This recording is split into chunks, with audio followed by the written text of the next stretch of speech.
Hello everyone and welcome to episode -1 of making a calculator in Visual Studio, where we go over the flowchart on the website and how it represents the operations that are completed in our calculator here.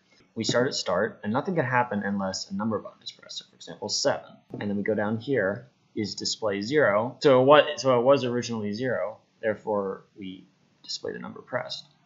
If it wasn't originally 0, then we display the original number and the number pressed. So if it's 7 and it's not originally 7 and I press 8, then it'll display the original number and basically add the other number to it, 78.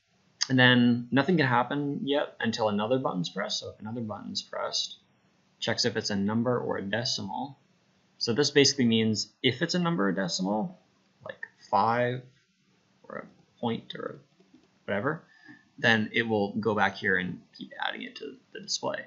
If it is not a number or decimal, it has to be one of these operations here, like plus 5 or something. It can be addition, subtraction, multiplication, division, equals, which I just kind of did there. Or you can make the display negative at the end here, which goes here, assigns.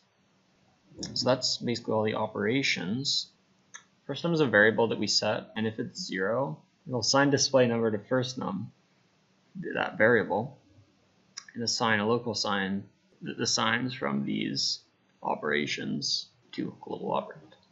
Now we go into the calculation method. So first number 0, assign display number to second number, and check if the operand here, 1 is addition, 2 is subtraction, 3 multiplication, and 4 division. So it has to have one of these. And if the length is greater than 14, it resets all the variables and displays an error message, goes all the way back to the top. And if it is less than 14, then it displays the first number, second number equals 0, and then assigns a local sign to the global operand. And it basically resets everything once the equal button is pressed. And then clear we have on the side basically resets all variables and goes to the start. So yeah, hopefully this made things clear.